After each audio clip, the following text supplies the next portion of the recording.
Good morning, friends, and welcome to Wednesday. Thanks so much for waking up with Morning Pulse. I'm Kelsey Marier, your host and producer for this digital broadcast that I bring you every weekday morning right here at our KTTC digital desk. 8:30 in the morning, we do quick headlines in a short format so that you can know what's going on in your state, in your community, and then move on with your day. Happy to have you here. I'm happy to be here with you to share these top stories today. We like to keep this hyper local so that you know things that are happening right here in our community. We also share national and world news over on our website, KTTC.com, as well as in any of our broadcasts that we do on TV or on your streaming services, so you can catch that kind of content there. However, here, very hyper local, and we're happy to bring those headlines to you every weekday morning, as well as every weekday evening at 7:30 p.m. with our Olivia Pronzinski.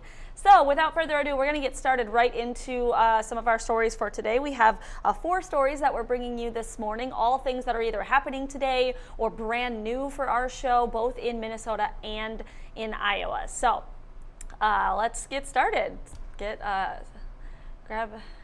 Grab your headphones or whatever you need for this. Let's get going. Okay, the first story we have out of Iowa, northeast Iowa. We're learning about 2 people being taken to the hospital after their cars collided in Alameda County. This was around 8:30 Tuesday morning, actually. Tuesday morning around 8:30 is when this happened. It was at the intersection of Highway 9 and Breezy Corners Road. That's just south of the city of Waukon. You can see on this map on your screen where that intersection is. According to the Iowa State Patrol, apparently 38-year-old Veronica Tehran of Waukon was going northbound on Breezy Corners Road. She was crossing Highway 9 when troopers say that she failed to yield to the oncoming traffic. And because of that, she crashed into 57-year-old Gregory Freest of Harpers Ferry, Iowa.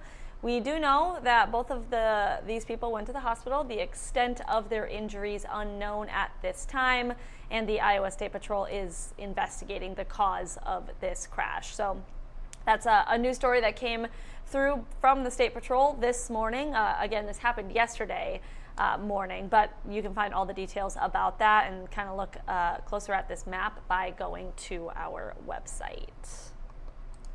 Second story of the day, we are talking about a big story out of our state capital in Minnesota. Governor Tim Walz delivering his annual State of the State address to a joint session of the Minnesota legislature tonight. So what we know about what could potentially happen or what topics he could potentially talk about at his State of the State address. At the state level, he's going to be likely talking about the impending budget deficit and the state of affairs, among some other things. But we've learned also at the federal level, we can expect the governor to kind of continue an onslaught of criticism toward federal policy and spending cuts that we have been talking about for a while. And then shortly after the governor gives his speech, we do expect to also hear some reaction from legislative leaders on both sides of the aisle, so with the Republican Party and the DFL Party here in Minnesota. So if you're interested, the State of the State is happening at 7 o'clock tonight. It's taking place at the Capitol in St. Paul. You can, of course, look for continued coverage of this story in our evening newscasts tonight. You can also watch this speech live on our KTTC Extra live stream, right where we're airing this Morning Pulse right now. We're also going to be airing the speech right here on this live stream channel. That, of course, you can find on our website, kttc.com. All right, our third story for this morning, we're talking about a meeting that's happening today for residents that may be impacted. These residents are in Stockton, and they can learn about a summer construction project or plans for the Highway 14 Stockton Hill.